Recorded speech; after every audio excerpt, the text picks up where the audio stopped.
ચા વિના મને ચેન પડે નહીં. એ ગીત ગુજરાતમાં સૌથી વધારેમાં ફેમસ છે અને આપણા ગુજરાતી લોકો માટે તો ફેમસ હોય જ ને. કેમ?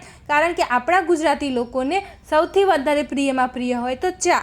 તો આજે આપણે જાણીએ ચા પીવાના ફાયદા છે કે પછી નુકસાન. કોને ચા કેટલી પીવી જોઈએ ને કોને ચા પીવી જોઈએ કે ન પીવી જોઈએ. ચા પીવાના ફાયદા છે કે નુકસાન છે. આજે આપણે ચર્ચા વિચારણા અવશ્ય પ્રમાણમાં કરીએ અને આપણે આજે જાણીએ કે ચા પીવાના ફાયદા કેટલા છે અને નુકસાન કેટલા છે. હેલો ગાઈસ, ધેનુ આયુર્વેદામાં આપનું હાર્દિક સ્વાગત છે. ચા વિના ચેન પડે જ નહીં ને. કેમ કે આપણા ગુજરાતી લોકોને સવાર પડે એવું સવાર પડતા વેચ જ પહેલાં શું જોઈએ? ચા. ચા તો જોઈએ ને જોઈએ જ. તો આજે આપણે જાણીએ ચા પીવાના ફાયદા. તો ફાયદાની વાત કરીએ તો ચા પીવાથી અત્યંત પ્રકારના ફાયદા પણ થાય છે અને નુકસાન પણ થાય છે. તો પહેલાં આપણે થોડા ફાયદા જાણી લઈએ. ચા પીવાથી માનસિક તાજગી સૌથી વધારેમાં વધે છે, કારણ કે ચામાં રહેલું જે કેફીન કામ જે છે એ વચ્ચે થાકને દૂર કરે છે. એટલે જોજો, લોકોને એવું થાય કે મને થાક લાગ્યો છે, આળસ આવે છે, ઊંઘ આવી રહી છે, મારાથી હવે કામ નથી થઈ રહ્યું. એટલે માણસ શું કે હવે મારે ચા જોઈશે. ચા પીશ એટલે મારાથી કામ થશે, ચા પીશ એટલે મારામાં શક્તિ આવશે અને ચા પીશ ને એટલે જ મારાથી બધું જ કાર્ય થઈ શકે છે અને તો જ મારી ઊંઘ ઉડશે. તો જે ચામાં જે કેફીન આવેલું છે એના લીધે આપણા શરીરમાં જે થાક છે, જે નબળાઈ છે એ બધી દૂર થઈ શકે છે અને એ કેફીન આપણા શરીર માટે સારું છે ને એના લીધે આપણા શરીરમાં સ્ફૂર્તિ પણ આવે છે અને આપણા શરીરમાં રહેલો બધો થાક તે દૂર કરે છે. જો એક ચા પીવાથી એક ફાયદો છે કે તે આપણા મગજને એકદમ સ્ટ્રોંગ બનાવે છે. તે એકદમ સ્ટ્રોંગ આપણા મગજને બનાવે છે, જેના લીધે આપણું મગજ ક્યારે પણ નબળું ફીલ નથી થતું. જ્યારે પણ અમુક લોકોને થાય છે કે હવે હું થાક લાગ્યો છે, મારું મગજ કામ નથી કરી રહ્યું, એટલે લોકો શું કરે? તરત જ ચા પીવે ને જેવી ચા પીવે તેઓ જે કેફીન આવે છે એના લીધે તમારા મગજને એકદમ તરત જ તમારા મગજ એકદમ સ્ટ્રોંગ થઈ જશે. તેને જેટલી પણ આળસ હશે, મગજમાં જેટલો પણ થાક હશે તે બધું જ દૂર થઈ જશે અને તમારા મગજ એકદમ સ્ટ્રોંગ થઈ જશે. એટલા માટે જે પણ કોઈ લોકોને એવું થતું હોય કે ચા પીવાથી મારા મગજને નુકસાન થાય છે, નહીં, મગજને નુકસાન બિલકુલ નથી થતું. ઉપરથી તમારા મગજને એકદમ સ્ટ્રોંગ બનાવે છે અને એકદમ સ્ટ્રોંગ બનાવવા લીધે તમારા મગજ લોંગ સમય સુધી નબળું ક્યારે પણ ફીલ નહીં થાય. એટલા માટે તે મગજ માટે પણ ખૂબ વધારે પ્રમાણમાં સારું છે અને તે આપણા હૃદય માટે પણ ખૂબ વધારે પ્રમાણમાં સારું છે. હૃદય માટે એ પ્રમાણમાં સારું છે કે જો તમને ખૂબ વધારે પ્રમાણમાં હાર્ટ એટેક સંબંધી સમસ્યા હોય તો એમાં ચા એ ખૂબ સારો એવો ભાગ ભજવે છે. તેના લીધે જો તમારા હાર્ટ એટેક જેવું જોખમ હોય તેને પણ ઘટાડવામાં મદદગાર સાબિત થાય છે. તેનું સેવન કરવાથી તમારા હૃદયને પણ ખૂબ સારો એવો રાહત મળે છે અને તમારા શરીરમાં રહેલો જેટલો પણ થાક છે તેને દૂર કરીને તમારા શરીરમાં એકદમ ઉર્જા પેદા કરશે, એકદમ સ્ફૂર્તિ આપશે. અને બીજો ફાયદો કે તે તમારી રોગપ્રતિકારક શક્તિને ખૂબ વધારે પ્રમાણમાં મજબૂત કરશે. તમે જોજો, જે પણ કોઈ લોકો છે, જે પણ કોઈ ઘરડા છે, જે પહેલેથી જ રેગ્યુલર થોડીક, બહુ વધારે પ્રમાણમાં નહીં, મીડિયમ પણ ચા પીવે જ છે અને તે કોઈ બી બીજું કોઈ વ્યસન નથી કરતા, તો તમે જોજો તે ક્યારે બીમાર નહીં પડે. કેમ? કારણ કે જે ચામાં રહેલો જે પદાર્થ છે તે પદાર્થ તમારા રોગપ્રતિકારક શક્તિને મજબૂત બનાવશે અને રોગપ્રતિકારક શક્તિ મજબૂત બનશે તો ક્યારે પણ આપણા શરીરમાં કોઈ રોગ જ નહીં આવવા દે. આપણા શરીરમાં રોગ નહીં આવે તો આપણું શરીર એટલું સ્વસ્થ રહેશે કે આપણા શરીર એકદમ સ્વસ્થ જળવાઈ રહેશે અને જો સ્વસ્થ સારું એવું જળવાઈ રહેશે તો લાંબા સમય સુધી તમારા શરીરમાં કોઈ પણ બીમારી આવી શકવાની તાકાત બિલકુલ નથી. પછી બીજો એક ફાયદો છે, તેના લીધે તમારું જે પાચન છે તે સારું એવું સુધરે છે. પરંતુ તમે જો ગોળવાળી ચા પીવો તો, પરંતુ એવું બી નથી કે એકદમ સનંતર ગોળવાળી જ ચા પીવાની. ગોળ ને દૂધ પણ સામે એક હાનિકારક છે. એટલા માટે એટલી બધી બી ગોળવાળીને થોડોક ગોળ લેવાનો, થોડીક જ ખાંડ લેવાની. તમે એવી રીતે ગોળ ને ખાંડવાળી જો મિક્સ ચા બનાવીને પીઓ તો તમારા બોડીમાં ખૂબ વધારે પ્રમાણમાં ફાયદાકારક થઈ શકે છે. એવું નથી કે એકલી જ ગોળવાળી ચા પીવાની. ગોળ અને દૂધ સાથે ભળે તો તમારા શરીરમાં નુકસાન પણ થઈ શકે છે. એટલા માટે તમે જો થોડોક ગોળ લો તો તમારા શરીરમાં કોઈ નુકસાન નથી થવાનું. થોડોક ગોળ લઈ શકો છો અને થોડીક ખાંડ તમે એવી રીતે મિક્સ કરીને જો ચા બનાવીને પીઓ તો તમારા બોડીમાં સૌથી વધારે ફાયદાકારક થઈ શકે છે. બીજો એક એ ફાયદો છે કે તમે ચામાં જો ઇલાયચી નાખીને ચા પીશો તો તમારા સોના પર સુહાગા છે એટલા બધા ફાયદા થશે. કારણ કે જો તમે ઇલાયચી નાખીને ચા પીશો તો તમારા શરીરમાં ઇલાયચી ખૂબ વધારે પ્રમાણમાં ઠંડી છે, એટલા માટે તમારા શરીરમાં ઠંડકનું કાર્ય કરશે. અને ઉનાળો અત્યારે શરૂ થઈ રહ્યો છે તો ઉનાળામાં જો તમે એવી ચા પીશો જેના લીધે તમારા શરીરમાં ઠંડક મળશે અને ઇલાયચીથી તમારી પાચન શક્તિ વધારે પ્રમાણમાં મજબૂત બને છે. એના લીધે તમારા શરીરમાં વાયુ, પિત્ત, ગેસ, એસિડિટી, કબજિયાત હશે તે બધું જ ઇલાયચીથી મટી જવાનું છે. એટલા માટે આપણે આ ચા પીવાનો સૌથી વધારે ઇલાયચીવાળી ચા પીવાનો આગ્રહ સૌથી વધારે રાખીએ. હવે એક ચાનો બીજો પણ એવો ફાયદો છે કે તે તમારા વેટ લોસમાં સૌથી વધારેમાં વધારે ફાયદાકારક થઈ શકે છે. જે પણ કોઈ લોકોને વેટ લોસ કરવો છે તે લોકો ચાનું સેવન અવશ્ય પ્રમાણમાં કરી શકે છે. વેટ લોસ પણ સારો એવું થશે, તમારું વજન પણ નિયંત્રિત સમય બંધાયેલું રહેશે. એવું નથી કે વેટ લોસ થઈ જશે, તમારા શરીરમાંથી ઉર્જા જતી રહેશે, તમને નબળાઈ ફીલ થશે. તમને બિલકુલ નબળાઈ ફીલ નહીં થાય, કારણ કે ચામાં એક એવો પદાર્થ છે જેના લીધે તમારે શરીરમાં નબળાઈ પણ ફીલ નહીં થાય, તમને થાક પણ નહીં લાગે, સાથે સાથે તમારું વેટ લોસ પણ થવા માંડશે. તો એક એનો સારો એવો બેનિફિટ છે. હવે આપણે ફાયદા તો જાણી લીધા, હવે સાથે સાથે નુકસાન પણ જાણીએ, કારણ કે તેના નુકસાન પણ છે. એવું નથી કે ફાયદાની ફાયદા જ છે, નુકસાન નથી, તેના નુકસાન પણ છે. પહેલું નુકસાન કે જે પણ કોઈ લોકો ડાયાબિટીસ સંબંધી સમસ્યા છે, જે ડાયાબિટીસ દર્દી છે, તેમને ચા બિલકુલ ન પીવી જોઈએ. કારણ કે જે ચામાં એવું પદાર્થ આવે છે જેમાં તમે ગોળવાળી ચા પીવો કે તમે ખાંડવાળી ચા પીવો, જે ચામાં પદાર્થ આવે છે તેના લીધે ડાયાબિટીસના દર્દીએ ચા બિલકુલ ન પીવી જોઈએ. કારણ કે તે ડાયાબિટીસ ઓછો નથી થવાનો, વધવાનો જ છે. તો આપણે બને ત્યાં સુધી બંધ જ કેમ ના કરી દઈએ? બંધ કરી દઈએ તો ડાયાબિટીસ ઓટોમેટિકલી ઓછો થઈ જશે, વધશે તો નહીં. એવું નથી કે ડાયાબિટીસના દર્દીએ ગોળવાળી ચા પીવામાં આવે તો પછી એમને ડાયાબિટીસ ઓછો થઈ જાય, વધે જ નહીં. લોંગ સમય જતાં તે તમારા હેલ્થને વધારે પ્રમાણમાં નુકસાન કરી શકે છે. કેમ?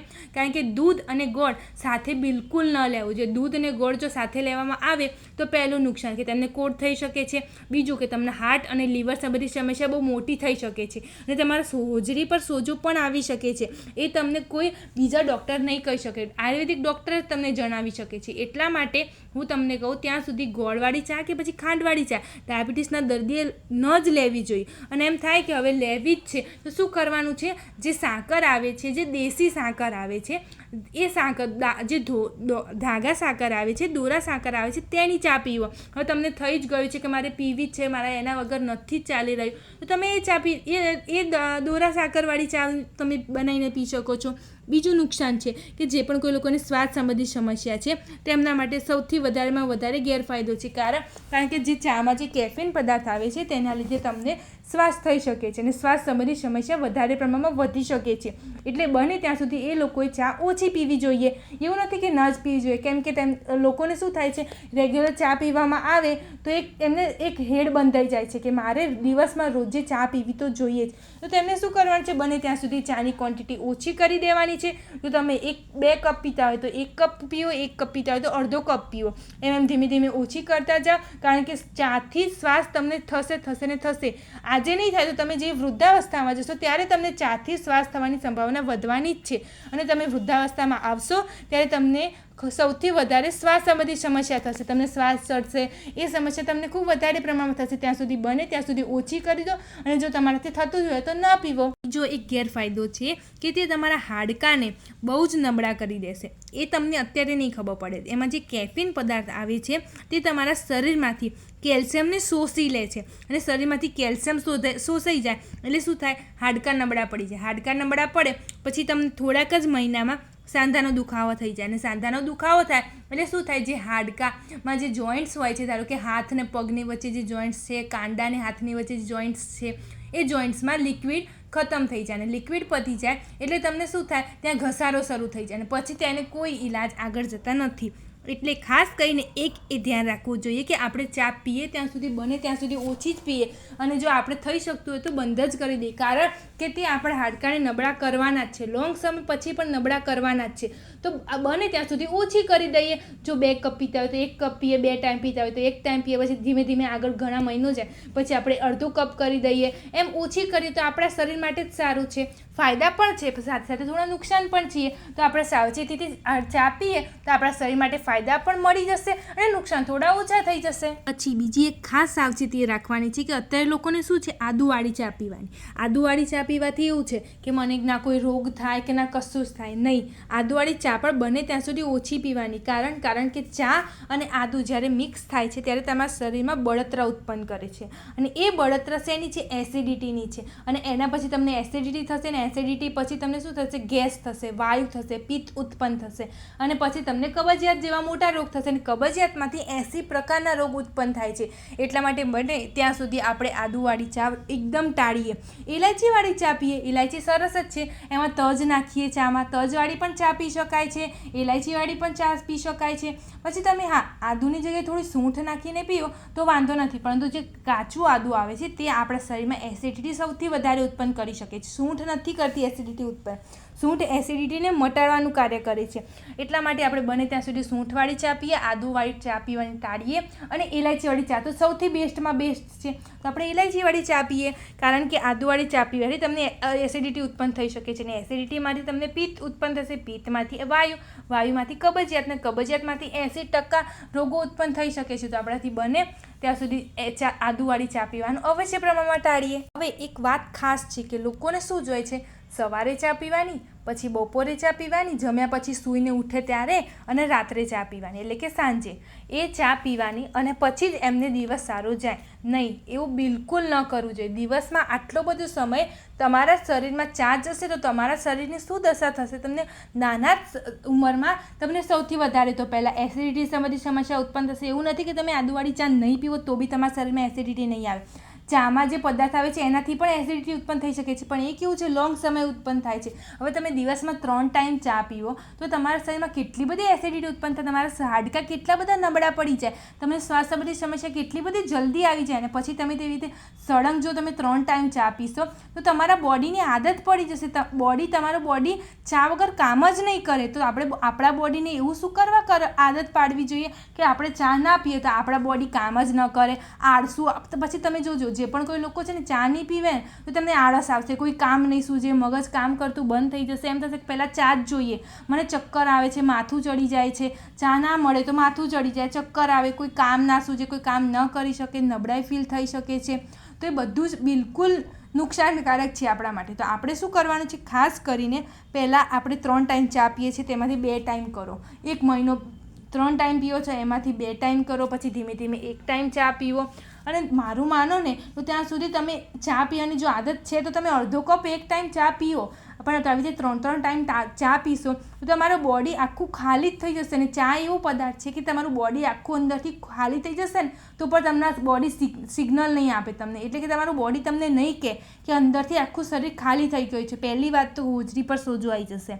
બીજી વસ્તુ, તમારી અન્નનળી છે એ બગડી જશે. ત્રીજી વસ્તુ કે તમારે લીવર પર સોજો આવશે. ચોથી વસ્તુ કે તમારા હાડકાં બધા જ નબળા થઈ જશે, એકદમ ખોખરા કરી નાખશે તમારા હાડકાને. તમને ઢીંચણની સમસ્યા જલ્દી થઈ જશે, કમરની સમસ્યા જલ્દી થઈ જશે, હાથનો દુખાવો વધારે પ્રમાણમાં જલ્દી આવી શકે છે, તમને પેટની બીમારી સૌથી મોટી થઈ શકે છે. અને તમને એટલું મોટું વ્યસન જેવું થઈ જશે ચા, કે ચા સવારે ન મળે તો મારાથી કશું જ કામ નહીં થાય, મારું મગજ કામ કરતું જ બંધ થઈ જશે. એ વસ્તુ આપણા માટે હાનિકારક છે, એટલી બધી હાનિકારક છે કે આગળ જતાં તમને સૌથી મોટી બીમારી ઉત્પન્ન કરી શકે છે. તો આપણાથી બને ત્યાં સુધી ચા પીએ. એવું નથી, ચાના ફાયદા પણ છે અને ચા આપણા શરીર માટે સારી પણ છે, પરંતુ બને ત્યાં સુધી ઓછી ચા પીએ અને દિવસમાં એક જ સમયે ચા પીએ. અને બને ત્યાં સુધી જો બે ટાઈમ જે લોકો ચા પીતા હોય ને આદત પડી જ ગઈ છે તો શું કરવાનું, અડધો કપ 2 ટાઈમ ચા પીવો. અને જેમ જેમ આપણે એમ થાય કે હવે આગળ સમય જઈ રહ્યો છે અને આપણે જો સમયને બદલી શકીએ છીએ તો એક જ વખત ચા પીવો. મારું માનો ત્યાં સુધી એક વખત ચા પીવો, આદુવાળી ચા પીવાનું ટાળો અને ઇલાયચીવાળી ચા પીવો, અને બને ત્યાં સુધી ગોળવાળી ચા થોડી ઓછી પીવો અને ખાંડવાળી પણ થોડી ઓછી ચા પીવો. જ્યાં સુધી તમે મોડી ચા પીશો ને ત્યાં સુધી તમારા બોડીમાં કોઈ વધારે પ્રમાણમાં નુકસાન નહીં થઈ શકે. પરંતુ લોકોને શું હોય છે, કડક ચા પીવી છે અને વધારે ખાંડવાળી ચા જોઈએ, તો એ તો ચા તમારા શરીરમાં કેટલું બધું નુકસાન પેદા કરી શકે છે. ચા વધારે કડક હોય તો ચા પત્તી કેટલી જશે, વધારે પ્રમાણમાં ચા પત્તી જશે, અને પછી તમારા શરીરમાં વધારે પ્રમાણમાં ચા જશે અને કડક કરશો, પછી વધારે ગળી કરશો તો તમારા શરીરમાં કેટલા બધા નુકસાન થવાના છે. ગળીમાં તમે ગોળ નહીં કરો કે ખાંડ નહીં કરો, નુકસાન તો છે જ ને તમારા બોડીને. તો આપણે બને ત્યાં સુધી કડક ચા પીવાનું ટાળીએ. પછી ધીમે ધીમે આપણે વધારે દૂધ નાખીએ, થોડી કડક ઓછી ચા કરીએ અને ખાંડ થોડી ઓછી કરીએ. તમને એવું છે કે ના ભાઈ મારે જોઈએ જ, મારું માથું કામ નથી કરતું, મગજ કામ નથી કરતું, તો તમે ચા પીવો, નો ડાઉટ ચા પીવો, કેમ કે હવે તમને એની લત લાગી ગઈ છે તો તમારે પીવી જ પડશે. પરંતુ થોડી મોડી ચા પીવો અને કડક ચા છોડીને તમે થોડી દૂધવાળી ચા પીવો તો તમારા શરીર માટે સારું જ છે. અને ઇલાયચીવાળી ચા પીવો, તેમાં તજ પણ નાખી શકો છો. તમે એવી રીતે ચા પીવો તમારી બોડી માટે ખૂબ સારી છે. અને જો તમે વધારે પ્રમાણમાં ચા પીશો તો તે વધારે પ્રમાણમાં નુકસાન પેદા થઈ શકે છે. અને હવે લોકો કેવું કરે છે, નાના બાળકને જ ચા પીવડાવવાનું શરૂ કરી દે છે. હવે નાનું બાળક છે તેને અત્યારથી જ તમે ચાની ટેવ પાડી દેશો તો એ એક ટેવ પડી જશે, એક આદત થઈ જશે કે ચા વગર એને નહીં જ મેળ આવે. ચા પહેલાં સવારે ઉઠશે પહેલાં ચા માગશે નહીં. આપણે શું કામ એવું કરશું? તેને દૂધની આદત પડાવો ને, તેને કાજુ બદામની આદત પડાવો ને, તેની આદત કેમ નથી પડાવતા? ભલે ને આપણે ચા પીએ છીએ, આપણને ખબર છે કે મને આદત પડી ગઈ છે, હવે નથી છૂટતી, આપણે પીએ. આપણા બાળકને ચાનું શું કામ ટેસ્ટ પણ કરાવો છે? એવું નથી, ફાયદાકારક પણ છે, સાથે સાથે નુકસાન તેનાથી વધારે છે. તો આપણે એવો ફાયદો શું કામ લેવો છે કે જેનું આગળ જતાં સૌથી વધારે નુકસાન થવાનું છે? એવો આપણે બાળકને શું કામ એટલો બધો નુકસાનકારક પેદા કરાવી છે? તો આપણે શું કરવાનું છે? આપણે આપણા બાળક માટે દૂધ બનાવીએ, દૂધનું સેવન કરાવડાવીએ. બાળકને જન્મતા વેત ચાનો ટેસ્ટ પણ શું કામ કરાવવો જોઈએ? આપણું બાળક ચાનો ટેસ્ટ નહીં કરે તો આગળ જતાં ચા પીવાનો જ નથી. તો એના માટે તો ફાયદા અને ફાયદા જ છે. દૂધનું સેવન કરાય, ઇલાયચીવાળું દૂધ પીવડાવીએ, કેસરવાળું દૂધ પીવડાવીએ, બદામવાળું દૂધ પીવડાવીએ. સવારે ઉઠીને બદામનું સેવન કરાવડાવો એને. ક્યારે પણ આપણે આપણા બાળકને ચાનું સેવન બિલકુલ ન કરાવવું જોઈએ અને આપણે બને ત્યાં સુધી ઓછું સેવન કરીએ. તો આપણે આપણી શરીરને સાચવીએ અને આપણે બધા જ સ્વસ્થ રહીએ.